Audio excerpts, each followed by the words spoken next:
Hello everyone, नमस्कार सभी को। आज हम लोग देखेंगे वेस्ट मैनेजमेंट 1।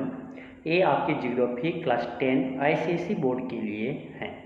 तो सबसे पहले हम यहाँ जानेंगे कि वेस्ट ये ज्योग्राफी का पहला चैप्टर है। वेस्ट मैनेजमेंट हम लोग देखेंगे कि मैनेजमेंट वेस्ट को कैसे हम लोग मैनेज करेंगे, कैटेगरी में बांटेंगे।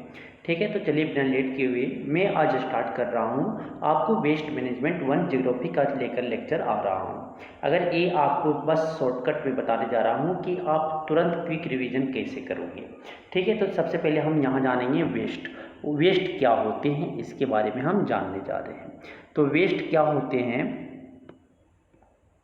तो वेस्ट के बारे में यहाँ पे हम जानेंगे कि waste refer to any discarded material which no longer remains useful.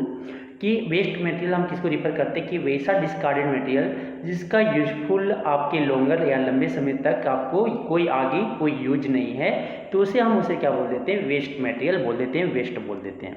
According to environment protection environment protection act के अकॉर्डिंग, उनके अनुसार 1990 में waste is any substance which continues a scrap material और एफ्लुएंट और an unwanted surplus which arises out of the application of any process.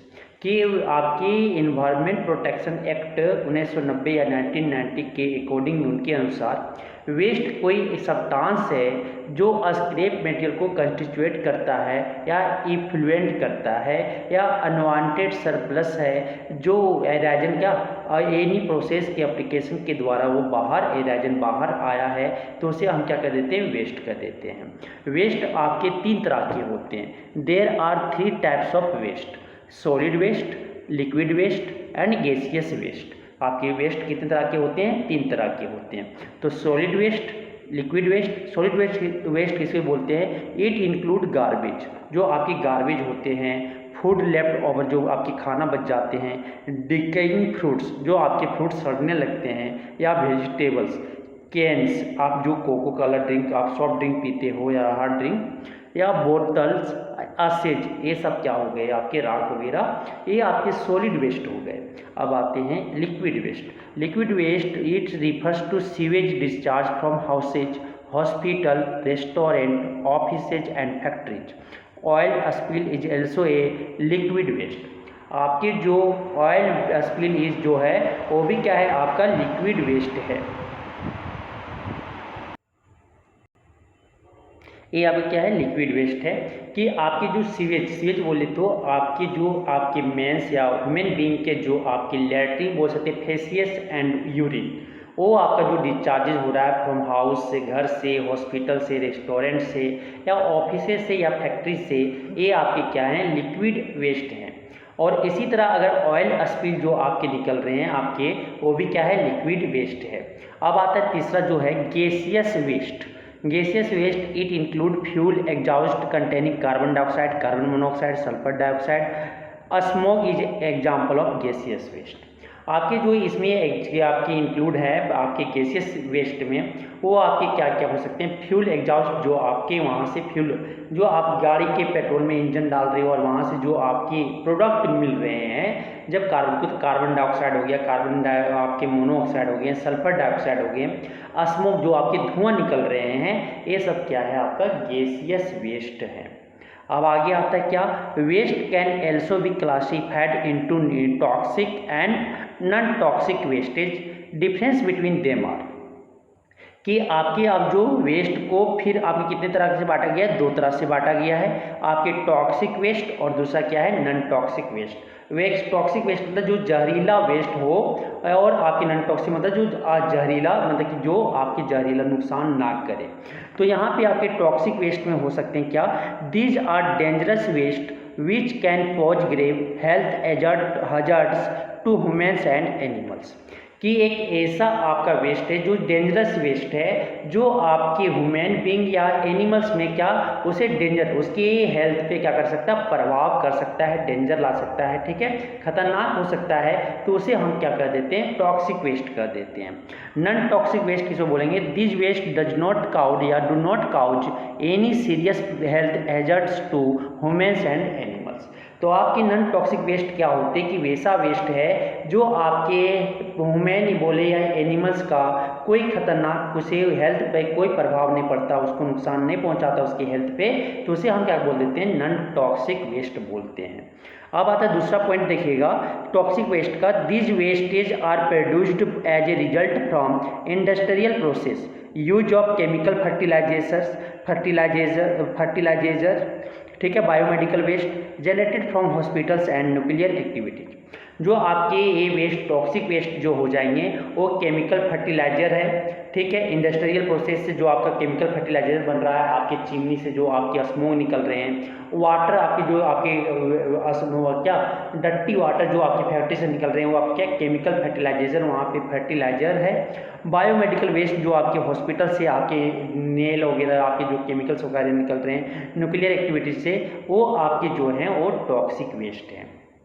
Non toxic waste किसे बोलेंगे, वैसा waste are this waste are mostly domestic waste, जो ऐसे आपके हो गए वेजिटेबल पिल्स, आपके वेजिटेबल के छिलके, आपके ठीक है काव डंग, ये सब आपके जो हैं वो आपके डोमेस्टिक वेस्ट है और ये हम इसे क्या ये नॉन टॉक्सिक है। अब जो आ गए नेक्स्ट जो पॉइंट है टॉक्सिक वेस्ट का, this waste include chlorinated solvents, asbestos, organochlorine, pesticides, waste paints और क्या release of large amount of sulphur and nitrogen, कि एक वैसा वेस्ट है जो आपके क्लोरीनेटेड सॉल्वेंट उसमें क्या है इंक्लूड है, एस्बेस्टोस है, ऑर्गेनोक्लोरीन पेस्टिसाइड्स है, वेस्ट पेंट से release of large amount of क्या सल्फर और नाइट्रोजन उससे निकल रहा है, जो हमारे हेल्थ के लिए क्या है नुकसानदायक है, हार्मफुल है। अब आता है क्या non toxic waste. This waste आपके this include food left over, fruits and vegetable peels. ये कहाँ से इसके एग्जांपल आप दे सकते हैं नॉन टॉक्सिक वेस्ट का, फूड लेफ्ट ओवर जो आपके खाना बच जाते हैं, फ्रूट्स के पील्स हो गए उनके छिलके, वेजिटेबल्स के छिलके, ये सब आपके क्या है नॉन टॉक्सिक वेस्ट है। अब चलते हैं आगे की ओर। अब आता है क्या सोर्सेज ऑफ वेस्ट, कहाँ से आपके वेस्ट का स्रोत क्या क्या हो सकते हैं, कहाँ से ओरिजिन होते हैं वो हम जानेंगे। तो यहाँ से आपके क्या हो जाता है कि wastage are classified into following categories depending on their source of origin, कि वेस्ट को बहुत कैटेगरी में बांटा गया उनके अनुसार कि वो जिस पे डिपेंड कर रहा है उसके ओरिजिन के सोर्स पे डिपेंड कर रहा है। तो सबसे पहले आता है डोमेस्टिक वेस्ट, जो घरेलू बोल सकते हैं घरेलू वेस्ट है ये आपका। तो waste generated as the result of domestic activities are known as domestic waste, जो डोमेस्टिक घरेलू एक्टिविटी के कारण जो आपका रिजल्ट आपका जनरेट करता है, वेस्ट जो जनरेट होता है डोमेस्टिक घर में आपका, उसे क्या बोल देते हैं डोमेस्टिक वेस्ट बोल देते हैं। इट इंक्लूड इसमें क्या क्या आएंगे आपके पॉलीथीन बैग्स आ जाएंगे, टॉयलेट स्वेज आ जाएगा, बैटरीज आ जाएंगे, एक्सपायर्ड मेडिसिन आ जाएंगे, स्क्रैप मेटल्स आ जाएंगे, ये सब आपके क्या हो जाते हैं डोमेस्टिक वेस्ट हो जाते हैं। दूसरा आता है इंडस्ट्रियल वेस्ट, क्या आता है इंडस्ट्रियल वेस्ट होते हैं। तो इसमें वे वेस्ट होते हैं कि इमिनेटिंग फ्रॉम वेरियस लार्ज और small scale industries are known as industrial waste. वैसा वेस्ट जो आपकी इंडस्ट्रीज से इमिनेट हो, वहाँ से जनरेट हो, तो उसे हम बोल देते हैं इंडस्ट्रियल वेस्ट बोलते हैं। Industrial waste can be categorised into following groups depending on the nature of industry. तो आपके इंडस्ट्रियल वेस्ट को बहुत तरह के ग्रुप में बांट सकते हैं उनके, वो आपके इंडस्ट्री के नेचर पे डिपेंड करेगा कि वो किस तरह की इंडस्ट्री हैं। तो सबसे पहले माइनिंग इंडस्ट्री में क्या होता है कि wastage generated during mining activities are known as mining waste. अगर जो माइनिंग के समय में माइनिंग एक्टिविटीज़ के समय में आपका जो वेस्ट जनरेट हो रहा है उसे हम बोल देते हैं माइनिंग वेस्ट बोलते हैं। Many chemicals and liquids gets discharge leading to deterioration of land और वाटर रिसोर्सेज। तो वहाँ से जो केमिकल और लिक्विड जो वहाँ से डिस्चार्ज हो रहे हैं, जैसे आपका मीथेन हो गया, कार्बन डाइऑक्साइड हो गया, आपके जो वहाँ पे जहरीले केमिकल्स होते हैं जो आपके लैंड या आपके वाटर रिसोर्सेज को क्या कर रहा है ये आपका इफेक्ट कर रहा है अगर उस पर आप डिस्चार्ज करते रहे हो वाटर या लैंड में। तो इसे क्या बोलेंगे माइनिंग वेस्ट बोलेंगे। दूसरा आता है सीमेंट इंडस्ट्री। तो this industry discharge fine dust particles which can cause serious health hazards. जो ये आपके जो इंडस्ट्री जो आपके सीमेंट इंडस्ट्री है उसमें आपके जो फाइन डस्ट पार्टिकल क्या होता है उस इंडस्ट्री से डिस्चार्ज होते हैं, वहाँ से निकलते हैं, जो हमारे हेल्थ के लिए सीरियस हैजार्ड है, खतरनाक है, डेंजर है, हार्मफुल है। तीसरे जो होते हैं ऑयल रिफाइनरीज। ऑयल रिफाइनरीज क्या होते हैं कि these industries cause serious environment problems.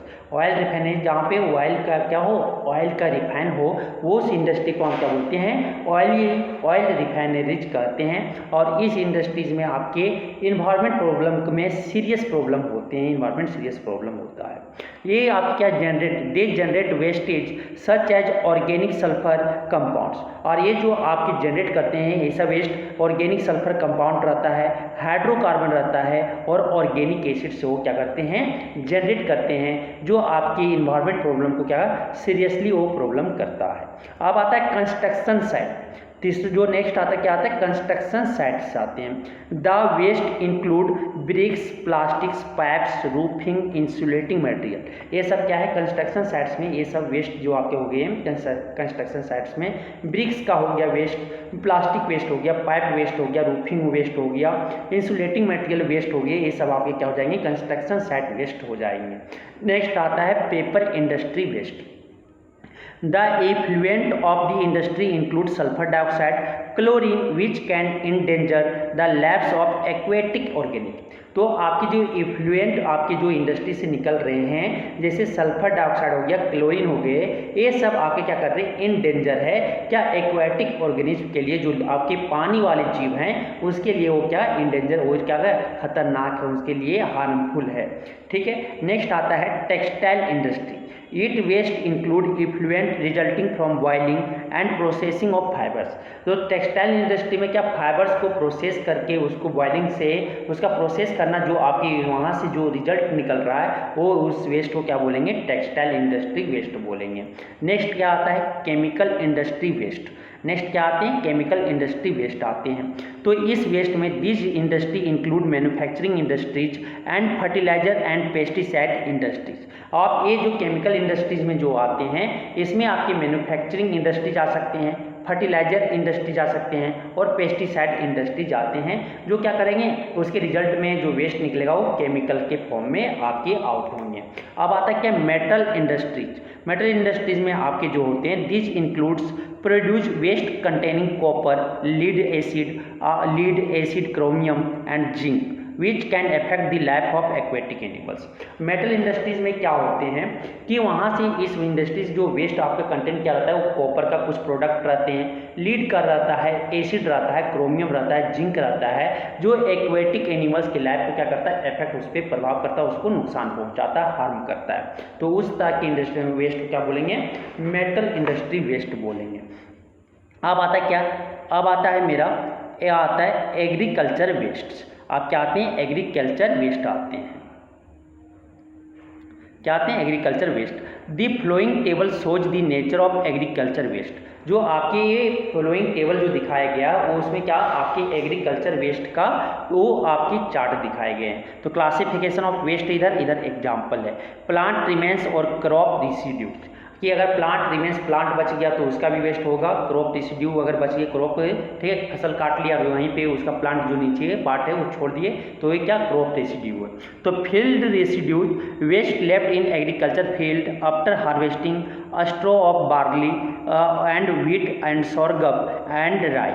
क्या हुआ कि वेस्ट जो आप लेफ्ट बच गया हार्वेस्टिंग करने के बाद, जो आपके फील्ड में आपके कुछ पार्ट बच गए प्लांट का, आप क्या किए, ग्रेन्स निकाल लिए और पार्ट्स को उसके छोड़ दिए, जो वेस्ट आपके फील्ड रेसिड्यू वहाँ पे, तो उसे क्या बोलेंगे, फील्ड रेसिड्यू बोलेंगे। प्रोसेस रेसिड्यू में क्या, these are the remains discarded after the crops are processed, it includes husk, seeds and bagasse. अब जैसे कि प्रोसेस रेसिड्यू में क्या हुआ कि जैसे आप गेहूं के अंदर क्या होता है, कवर होता है, ऑर्गेनिक कवर होता है, उसको फिर क्या किया, हार्वेस्ट कर, ठीक है, उसको प्रोसेस करने के लिए, उसे क्रॉप बनाने के लिए, क्रॉप्स को ठीक है प्रोसेस करके आप जो ग्रेन निकाल रहे हो उसमें जो आपके हस्क बच गए, ठीक है, सीड्स हो गए, बक्सी, ये सब आपके क्या हो जाएंगे, प्रोसेस रेसिड्यू में आएंगे।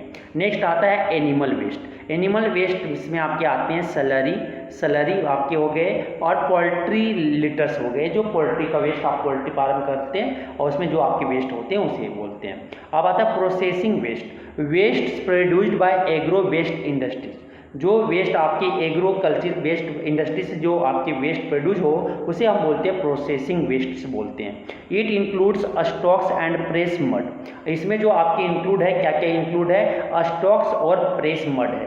Waste produce during the process of purification of sugar to make it free from dust and colour. तो आपके जो वेस्ट प्रोड्यूस हुआ, जैसे फॉर एग्जांपल शुगर को प्योरिफिकेशन करने के प्रोसेस के समय में जो आप उसके डस्ट और कलर को रिमूव किया गया, जो ये आपके वेस्ट हो गए प्रोड्यूस हो गया, उसे हम क्या कहेंगे, प्रोसेसिंग वेस्ट बोलेंगे। समझ आ गया। अब आता है क्या, fertilisers. Component of fertilisers such as nitrogen, phosphorus और पोटासियम। जो आप फर्टिलाइजर यूज कर रहे हैं कंपोनेंट, इसमें क्या फर्टिलाइजर्स में हुआ है, नाइट्रोजन भी आपके क्या है, वेस्ट प्रोडक्ट है किसका, फर्टिलाइजर का, फास्फोरस भी है, पोटासियम भी है। नेक्स्ट आता है पेस्टिसाइड एंड इंसेक्टिसाइड्स। पेस्टिसाइड और इंसेक्टिसाइड्स कंटेन, उसमें क्या होते हैं, डेंजरस केमिकल को कंटेन किया हुआ रहता है। नाइट्रोजन हो गया, सल्फर हो गया, डीडीटी हो गया। डीडीटी आप क्या है, एक आपके फर्टिलाइजर का नाम है, ठीक है। इसका नाम होता है डाइफिनाइल ट्राइक्लोरोइथेन, ठीक है। अफेक्ट ह्यूमन्स बाय एंटरिंग दी फूड चेन, अगर वो फूड चेन के थ्रू अगर ह्यूमन्स में इंटर कर गया, उसे अंदर चला गया, ठीक है, तो उसे क्या करेगा, धीरे धीरे ह्यूमन को इफेक्ट, उस पर प्रभाव करेगा, उसे नुकसान पहुंचाएगा। ये था मेरा एग्रीकल्चर वेस्ट के बारे में। अब जानेंगे क्या, म्युनिसिपल वेस्ट, जो म्युनिसिपल वेस्ट होते हैं उसके बारे में जानेंगे। तो म्युनिसिपल वेस्ट क्या होता है कि वैसा वेस्ट जो म्युनिसिपलिटी या लोकल एरिया के थ्रू आपका वेस्ट जनरेट हो, तो उस वेस्ट को हम बोलेंगे म्युनिसिपल वेस्ट बोलेंगे, ठीक है। It is discharge by shop, office, banks, hospitals and schools. और ये जो डिस्चार्ज जो होता है कहाँ के द्वारा से होता है, दुकान से होते हैं, ऑफिस से होते हैं, बैंक से होते हैं, हॉस्पिटल से होते हैं, स्कूल से होते हैं। It can be divided into following categories, और उन्हें फ्लोइंग कैटेगरीज में बांटा गया, इस तरह से हम बांट सकते हैं। Sewage, it is a liquid waste. ये क्या, सीवेज जो होता है ये वो लिक्विड वेस्ट होता है जो आपके किचन से डिस्चार्ज होता है, बाथरूम से डिस्चार्ज होता है, आपकी लेबोरेटरी से डिस्चार्ज होते हैं, लॉन्ड्री से आपके डिस्चार्ज होते हैं, और लेबोरेटरी से आपके डिस्चार्ज होते हैं। तो ये आपको याद रखना है कि सीवेज जो होता है एक लिक्विड वेस्ट होता है जो आपके किचन, बाथरूम, लेबोरेटरीज, लॉन्ड्रीज और लेबोरेटरीज से आपके क्या होते हैं, डिस्चार्ज होते हैं। It includes mineral and organic matter, इसमें जो आपके क्या क्या इंक्लूडेड है, मिनरल्स है और ऑर्गेनिक मैटर है, और वेस्ट वाटर भी हैं, और ह्यूमन एक्सक्रेटा है। ह्यूमन एक्सक्रेटा बोले तो उसके फेसेज और आपका यूरिया उसमें मिक्स्ड है। अब बोला as municipal sewage contain large quantities of nitrogen and organic matter. जो म्युनिसिपल सीवेज होता है उसमें आपकी लार्ज नंबर ऑफ जो लार्ज क्वांटिटीज में आपके नाइट्रोजन और ऑर्गेनिक मैटर क्या किया होता है, कंटेन किया होता है। It can affect the ecosystem if it is not treated. अगर इसे हम ट्रीट नहीं करें, उसे इलाज मतलब ट्रीट मतलब क्या होता है, इलाज, उसका अगर इलाज नहीं करें कि सही से उसे डिस्चार्ज नहीं करवाएं, तो इकोसिस्टम जो हमारे हैं उसे क्या करेगा, इफेक्ट करेगा, उस पर प्रभाव डालेगा। अब आपके दो तरह के वेस्ट होते हैं, एक बायोडिग्रेडेबल और एक होता है नॉन डिग्रेडेबल। मतलब कि बायोडिग्रेडेबल और एक दूसरा जो होता है नॉन बायोडिग्रेडेबल वेस्ट से होते हैं। तो आपका यहाँ पे अब देखेंगे एक एक करके उसके डिफरेंस देखेंगे। तो यहाँ पे आपके जो होते हैं क्या कि यहाँ पे आपका जो बायोडिग्रेडेबल पोल्यूटेंट, यहाँ पे क्या हो जाता है, नॉन बायोडिग्रेडेबल पोल्यूटेंट। आपके क्या होते हैं, biodegradable waste decompose into the soil. जो आपकी बायोडिग्रेडेबल वेस्ट है वो आपके सॉइल में क्या हो जाते हैं, डिकम्पोज हो जाता है, वहाँ पे मिट्टी में मिल जाती है। और जो नॉन बायोडिग्रेडेबल पोल्यूटेंट्स होते हैं take a fairly long time to decompose into soil, या वो नेवर कभी आपके सॉइल में डिकम्पोज नहीं होंगे, या होंगे तो बहुत लार्ज समय लगेगा उसे डिकम्पोज होने के लिए, तो उसे हम क्या बोल देंगे, नॉन बायोडिग्रेडेबल पोल्यूटेंट्स बोल देंगे। दूसरा पॉइंट, अगर आप बायोडिग्रेडेबल पोल्यूटेंट बोलोगे तो they do not pose a very serious challenge to the environment, और ये इन्वायरमेंट को ज़्यादा नुकसान नहीं पहुंचाता है। कौन, बायोडिग्रेडेबल पोल्यूटेंट। लेकिन non biodegradable pollutant these waste pose a serious challenge to the environment because they do not decompose into the soil.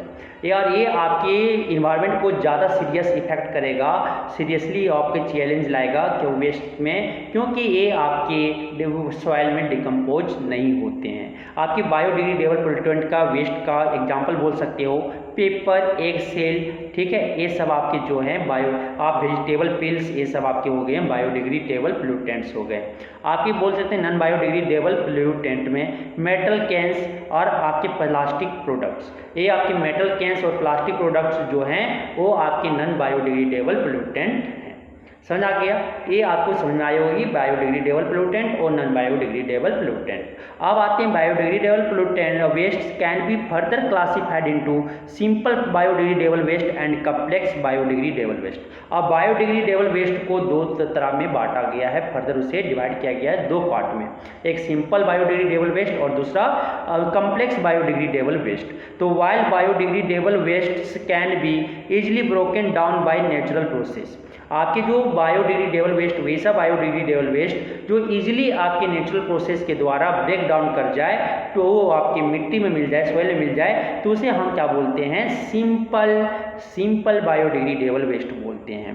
ठीक है, तो एग्जांपल हो गया लीव्स हो गए, वेजिटेबल पिल्स हो गए, फ्रूट पिल्स हो गए, ठीक है, एग सेल हो गया, पेपर हो गया। Non biodegradable waste can not be easily decompose, और नॉन बायोडिग्रेडेबल वेस्ट को हम क्या इजिली डिकम्पोज नहीं कर सकते या वो डिकम्पोज होगा ही नहीं, तो उसे हम बोल देते हैं क्या, नॉन बायोडिग्रेडेबल वेस्ट। इसका एग्जांपल हो गया leather shoe, tin can, ETC, ये सब आपके क्या नॉन बायोडिग्रेडेबल वेस्ट का एग्जांपल्स है। तो ये आपको समझ आ गया होगा। अब चलते हैं आगे की ओर। अब आता है क्या, बायोमेडिकल वेस्ट। अब क्या आते हैं, बायोमेडिकल वेस्ट आता है। क्या आता है, biomedical waste, waste which are generated during medical treatment, diagnosis और immunization of humans and animals are known as biomedical waste. और वैसा वेस्ट जो आपके medical treatment, diagnosis, immunization of humans या एनिमल्स के समय में, जो इम्यूनाइजेशन के समय में आपका यूज करके जो आपके वेस्ट जनरेट हुआ, उस वेस्ट को हम क्या बोलेंगे, बायोमेडिकल वेस्ट बोलते हैं।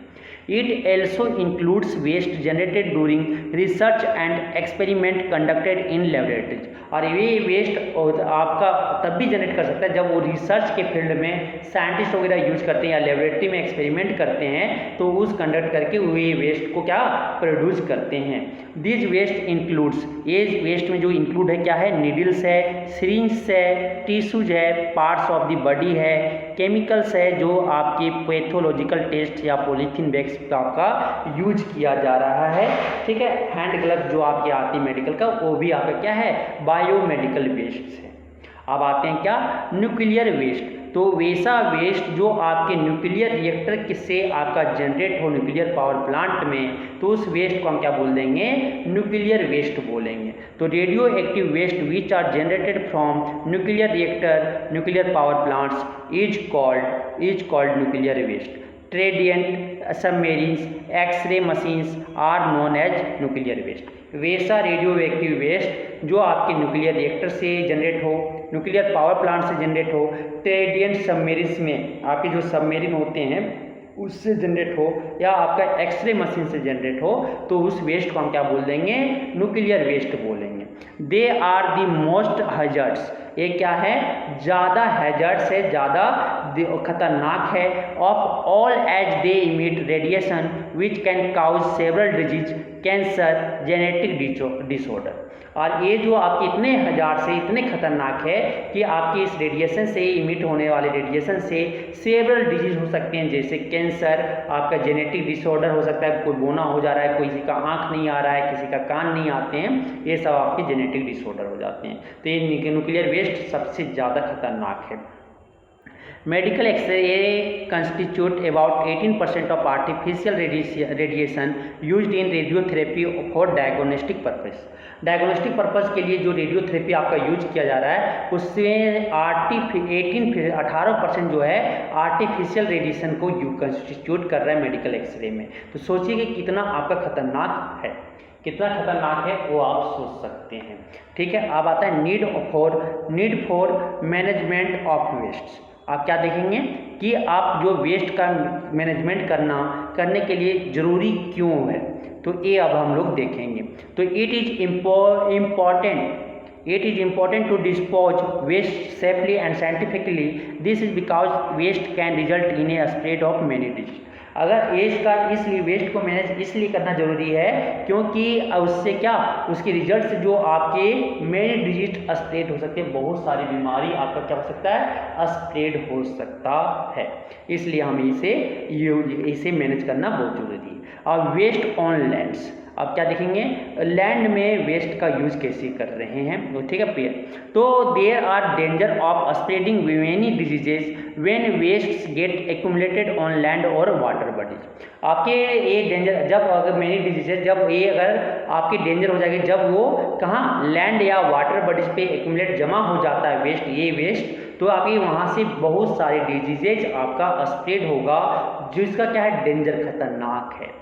The following table shows the list of common disease spread by various insect and organisms। तो आपकी कॉमन डिजीज जो आपके स्प्रेड होते हैं वेरियस इंसेक्ट या ऑर्गेनिज्म के द्वारा वो आपके टेबल में दिखाया गया है। तो इंसेक्ट ऑर्गेनिज्म एनिमल्स यहाँ पे डिजीज स्प्रेड, हाउस फ्लाई से क्या क्या बीमारी हो सकता है, टाइफाइड हो सकता है, डायरिया हो सकता है, डेस्टेनी हो सकता है, कोलेरा हो सकता है। सेंड फ्लाई से आपका क्या हो सकता है काला अजर हो सकता है, काला अजर क्या है बीमारी है, मलेरिया का रूप है, बहुत खतरनाक रूप। फिर क्या है सेंड फ्लाई लीवर है, ये आपकी हो सकते हैं। आपके टी सेट्सी फ्लाई से आपका क्या हो सकता है स्लीपिंग सिकनेस हो सकता है। मस्कीटो से क्या हो सकता है आपका मलेरिया, येलो फीवर, चिकनगुनिया, ठीक है, और डेंगू, ये सब आपके मस्कीटो से हो सकते हैं।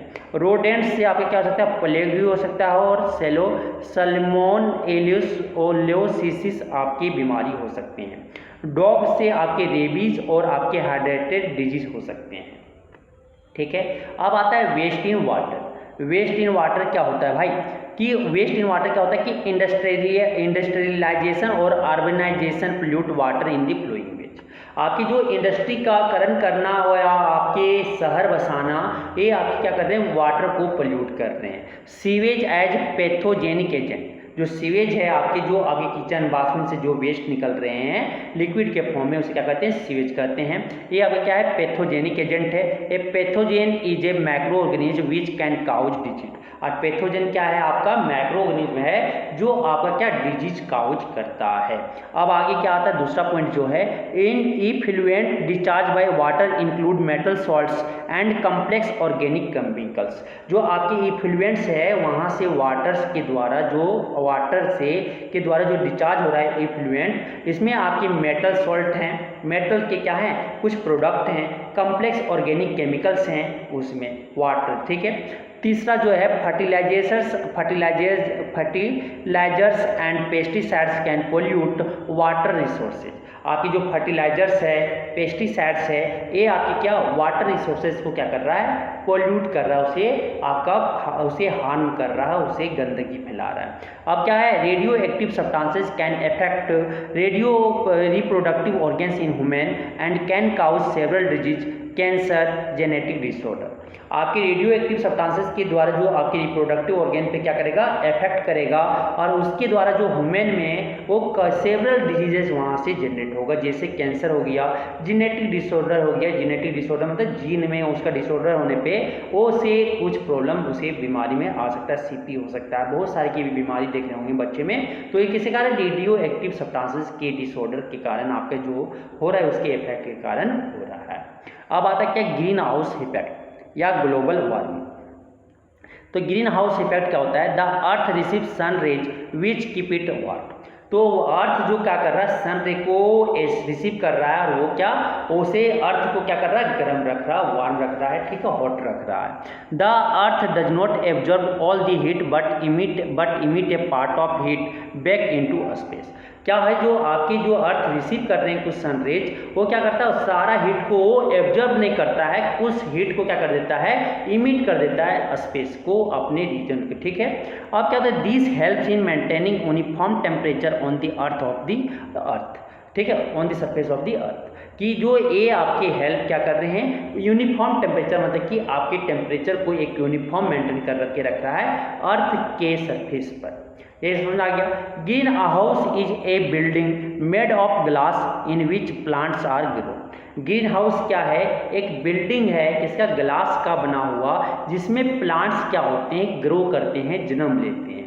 अब क्या होता है the building made of glass absorbs the heat of the sun but does not allow to it to go out.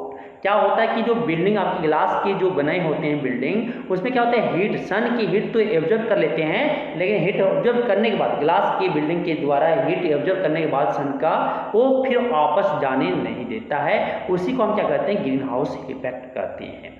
This increase the temperature inside the glass building, और ग्लास बिल्डिंग के अंदर क्या करता है टेम्परेचर को, तापमान को बढ़ा देता है। Similarly many green house gases present in the atmosphere, ये सिमिलरली इसी तरह आपके ग्रीन हाउस आपकी गैसेज जो है एटमॉस्फेयर में क्या है प्रेजेंट है। सच एज क्या हो गया carbon dioxide absorb the sun's energy, carbon dioxide क्या है वो क्या एब्जॉर्ब कर रहा है सन्स एनर्जी को एब्जॉर्ब कर रहा है, and do not reflect it into space, और ये स्पेस को क्या कर रहा है रिफ्लेक्ट नहीं कर रहा, उसे वापस नहीं दे रहा, स्पेस को आवन नहीं दे रहा है, leading to increase in the temperature of the earth, और ये क्या कर रहा है अर्थ के टेम्परेचर को क्या कर रहा है धीरे प्रतिदिन बढ़ा रहा है, इंक्रीज कर रहा है।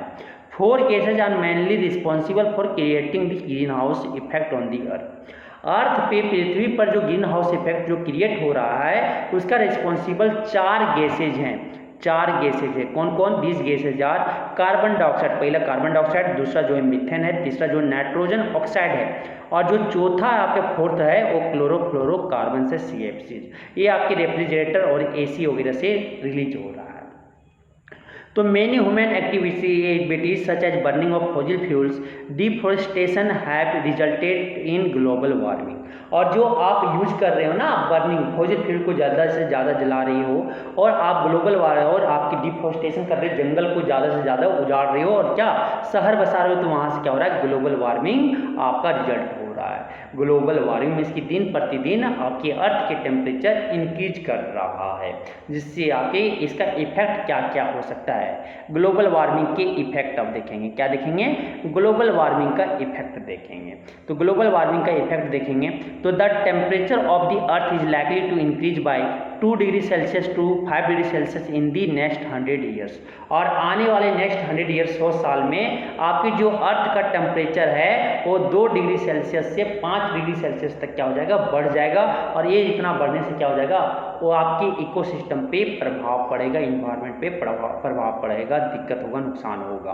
और दूसरे पॉइंट जो है this increase in temperature will result in the melting of snow in the polar region of the earth, this will result in the rise of the sea level leading to the submergence of coastal lands. आप क्या हो जाएगा ये जो आपकी effect करेगा 2 से 5 degree Celsius आपके 100 ईयर से आने वाले में अर्थ का टेम्परेचर बढ़ने पे जो उसका जो प्रभाव होगा, टेम्परेचर को इंक्रीज करने से जो रिजल्ट आपको मिलेगा कि जो पोलर रीजन में अर्थ के पोलर रीजन में आपके ऊपर पोलर रीजन और नीचे नॉर्थ पोलर रीजन और साउथ पोलर रीजन से अभी क्या करेंगे जो स्नो है, बर्फ है, आइस है, वो क्या करेगा मेल्ट करेगा, और उससे क्या हो जाएंगे सी लेवल जो है, सी लेवल का जो पानी है वो बढ़ जाएगा सी लेवल, और उसका जो सबमर्जेंस कोस्टल एयरलैंड जो है वो क्या हो जाएगा सबमर्ज हो जाएगा, उसमें डूब जाएंगे। अब तीसरी पॉइंट जो है increase in temperature will result in change in climatic condition all over the world by influencing the wind और रेन पैटर्न्स। आपके अगर टेम्परेचर आपकी इंक्रीज हो जाएंगे अर्थ के, तो वहाँ पे क्लाइमेटिक कंडीशन जो है वातावरण इन्वायरमेंट का क्लाइमेट जो चेंज होता है उसका ओवरऑल क्या हो जाएगा influence the wind and rain pattern जो है वो भी आपका क्या क्लाइमेटिक चेंज हो जाएंगे, कि आपके जो कुछ दिन के बाद बरसात आ रहा है, रेनी सीजन आते हैं, इसी आपके क्या वसंत ऋतु आता है, ठीक है, विंटर सीजन आता है, समर सीजन आता है, इसका क्लाइमेटिक कंडीशन का क्या हो जाएगा चेंज हो जाएगा। नेक्स्ट पॉइंट है rise in temperature will result in increased rate of transpiration which will lead to depletion of the ground water table. आपकी जो ग्राउंड वाटर टेबल जो है उसका डिप्लेशन आपका तेजी से ट्रांसपेरेशन हो जाएगा अगर इस रेट से आपका टेम्परेचर राइज किया तो, ठीक है। अब आता है depletion of the ozone layer. Ozone layer का देखेंगे, डिप्लेशन देखेंगे, उसका डिप्लेट कैसे हो रहा है, छिद्र कैसे ओजोन लेयर को कैसे नुकसान कर रहा है। तो ozone layer lies in the stratosphere. आपकी जो ओजोन लेयर है वो कहाँ पे है, स्ट्रेटोस्फेयर पे आपकी ओजोन लेयर है। It absorbs the ultraviolet rays of the sun. और ये सन के अल्ट्रावायलेट रेज जो हैं उसे क्या कर रहा है, एब्जॉर्ब कर रहा है, उसे अपने आप अंदर सोख ले रहा है। ठीक है, protect the earth from its harmful effect, और अल्ट्रावायलेट रेज से जो उसका इफेक्ट होने वाला है उससे क्या कर रहा है, प्रोटेक्ट कर रहा है, बचा रहा है। कौन, ओजोन लेयर। अब क्या होता है, the ozone layer has been depleting because, अब ओजोन लेयर क्या हो रहा है, डिप्लेट हो रहा है, उसका नुकसान हो रहा है, डिप्लेट मतलब छिद्र हो रहा है, because of the emission of nitrogen oxides and CFCs। Chlorofluorocarbon जो आपके रेफ्रिजरेटर AC यूज कर रही है उससे जो आपके जनरेट हो रहे हैं CFC chlorofluorocarbon, nitrogen oxide emission के कारण आपका ओजोन लेयर क्या हो रहा है, डिप्लेट हो रहा है। Supersonic jets release nitrogen gas which depletes the ozone layer, जो आपके सुपरसोनिक जेट हैं वो क्या नाइट्रोजन और गैस आपके रिलीज कर रहे हैं जो ओजोन लेयर को क्या कर रहा है, डिप्लेट कर रहा है, उसे छिद्र कर रहा है, नुकसान कर रहा है।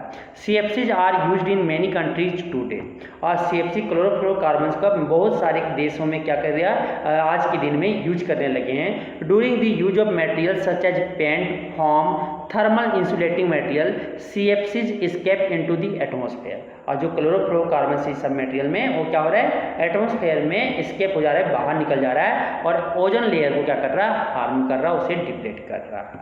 A hole in the ozone layer has been discovered over Antarctica, कि एक आपके ओजोन लेयर का में जो होल आपका डिस्कवर किया गया वो कहाँ, अंटार्कटिका के ओवर आपके होल देखा गया। Without the ozone layer, ozone layer के बिना exposure to sun rays can cause disease such as skin cancer, cataract in humans, आपके जो ओजोन लेयर के बिना अगर आपकी जो बीमारी होने वाले सनरेज से जो एक्सपोजर UV रेज से, वो सब डिजीज जो हो सकते हैं, आपके स्किन कैंसर हो सकते हैं, या कैन काउज डिजीज जैसे स्किन कैंसर हो गया, कैटरेक्ट हो गया, कैटरेक्ट मोतियाबिंद आपके ह्यूमन में हो सकते हैं। Ultraviolet rays can cause genetic disorder, और जो अल्ट्रावायलेट रेज है वो आपकी जेनेटिक डिसऑर्डर कर सकता है, मीन्स कि आपके पूरे प्रॉब्लम जेनेटिक जीन्स में ऑर्डर आपके डिसऑर्डर कर सकता है, और आपके बच्चे जो हैं वो हेल्दी आपके जन्म नहीं लेंगे। ठीक है, रिप्रोड्यूस जो करेंगे वो आपके सही नहीं रहेंगे। It also disturb the ecological balance in this marine ecosystem, और ये क्या करेगा, इकोलॉजिकल बैलेंस जो है आपके मेरीन इकोसिस्टम में उसे भी डिस्टर्ब करता है। तो ये आप समझ लेना कि कैसे हमें यूज करना है। अब आता है क्या, एसिड रेन। एसिड रेन का इफेक्ट देखेंगे।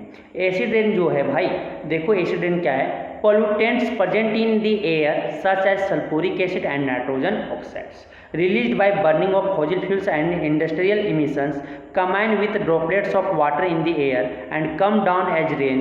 This is known as acid rain.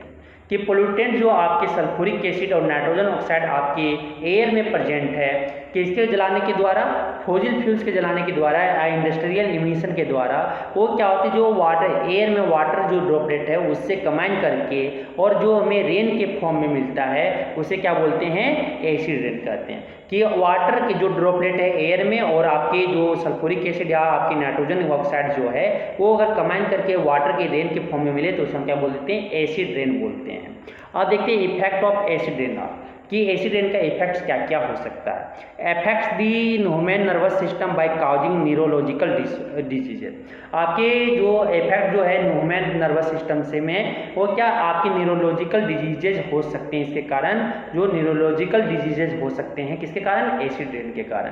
Affects the life of aquatic animal, aquatic animals का जीवन जो है उसको अफेक्ट कर सकता है। Leads to corrosion of building, monuments and bridge, जो आपके ब्रिज हैं, पुलें हैं, बिल्डिंग्स है, उसमें क्या ला सकता है, कोरोजन ला सकता है, उसमें एसिड रेन। नेक्स्ट है increase acidity of soil leading to reduce fertility.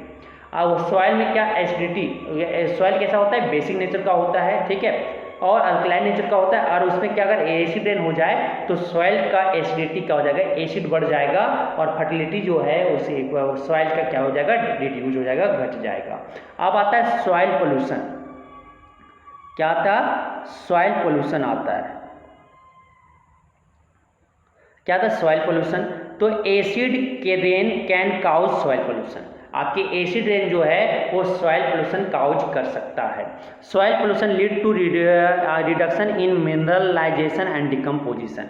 Soil को अगर एसिड रेन जो है क्या सॉइल पोल्यूशन करेगा, सॉइल को पोल्यूट करेगा क्योंकि ये एसिडिक बना देगा, और सॉइल पोल्यूशन जो है वो आपकी मिनरलाइजेशन और डिकम्पोजिशन जो है उस पर क्या कर देगा, रिडक्शन कर देगा। जो डिकम्पोज करने का सॉइल में जो आपके ऑर्गेनिक मटेरियल उसे उतना डिकम्पोज नहीं करेगा। It also reduce soil fertility and soil aeration. और ये क्या सॉइल में जो फर्टिलिटी है आपकी उपजाऊ जो मिट्टी है उसे भी रिड्यूस कर देगा, और एरेशन जो आपके हो रहे हैं सॉइल में उसे भी आप ज़्यादा से ज़्यादा हो जाएगा। अब फिर further it is important to check the accumulation of waste and reduce soil pollution. और हमें क्या करना है कि हमें एक्यूमुलेशन कितना वेस्ट एक्यूमुलेट हुआ है उस जगह पे हमें चेक करना चाहिए, और सॉइल पोल्यूशन को क्या करना चाहिए, रिड्यूस करना चाहिए। अब आता है क्या, वेस्ट मैनेजमेंट। तो ये वेस्ट मैनेजमेंट को हम वेस्ट को कैसे मैनेज करेंगे, इतना तो गंदगी हम देख लेंगे कैसे वेस्ट कितना तरह का हो सकता है, क्या क्या डिजीजेज हो सकता है, क्या क्या इफेक्ट हो सकता है, सारा चीज़ देखें। अब वेस्ट को हम कैसे मैनेज करेंगे वो देखेंगे। It is thus requires to effectively manage waste. ये इसलिए दस क्या कि आपके जो मैनेज वेस्ट को क्या करेंगे, इफेक्टिवली हम लोग मैनेज करेंगे, ये जरूरी है। One of the easiest ways of managing waste is following the 3R system. जो आपके ईजिएस्ट वे है, आपके रास्ते हैं जो आप वेस्ट को मैनेज कर सकते हो, ये 3R सिस्टम है। 3R मतलब कि रिडक्शन, रीयूज एंड रिसाइकल। सबसे पहले जितना रिडक्शन कम से कम यूज कर सकते हैं, और जितना बार बार यूज कर सकते हैं, और फिर उसे अगर रीयूज फिर उसे रिसाइकल कर दें। तो ये 3 तरह से हम क्या हो जाएगा, वेस्ट मैनेजमेंट को हम कर सकते हैं। तो we should reduce the use of resources by not over using and over exploiting them. कि हम क्या कर सकते हैं, रिड्यूस कर सकते हैं, कैसे रिडक्शन कर सकते हैं कि रिसोर्सेज को जब जरूरत नहीं ओवर यूज नहीं करेंगे, कि एक प्लास्टिक का यूज है वहाँ पे 3 प्लास्टिक यूज नहीं करेंगे या 5 नहीं करेंगे, जहाँ पे कम से कम यूज है वो उतना ही करेंगे, ठीक है, तो ज़्यादा हम यूज नहीं करेंगे। फिर क्या आता है, material should also be use several times to conserve resources. और मटेरियल्स को हम क्या करेंगे, सेवरल टाइम्स को रिसोर्सेज को कंजर्व करके सेवरल टाइम्स को हम यूज कर सकते हैं, उसे क्या कहेंगे, रीयूज बोलेंगे, ठीक है। फिर material such as glass paper should be recycle to make new material. फिर मटेरियल जैसे ग्लास हो गया, पेपर हो गया, उसे हम न्यू मटेरियल की तरह फिर यूज रिसाइकल करके न्यू मटेरियल की तरह हम क्या यूज कर सकते हैं, बना के यूज कर सकते हैं। This help in protecting our environment. और ये हम क्या कर सकते हैं, इस तरह से हम इन्वायरमेंट को अपना बचाव कर सकते हैं, इस तरह से यूज करके हेल्प मदद से, ठीक है। तो वेस्ट मैनेजमेंट आपको याद रखना चाहिए, रिडक्शन, रीयूज एंड रिसाइकल, ये आपको समझ में आई होगी। वेस्ट मैनेजमेंट आपका 1 आप समझ में आ गया। अब हम नेक्स्ट चैप्टर देखेंगे, ठीक है। ये चैप्टर आप बारीकी से समझ में आया होगा, तो आप अपने दोस्तों के साथ अवश्य शेयर कीजिएगा, ठीक है। और आप आगे की चैप्टर में और लाते रहूँगा, इस तरह की सीरीज आपकी इस चैनल पे चलती रहेगी। Thank you.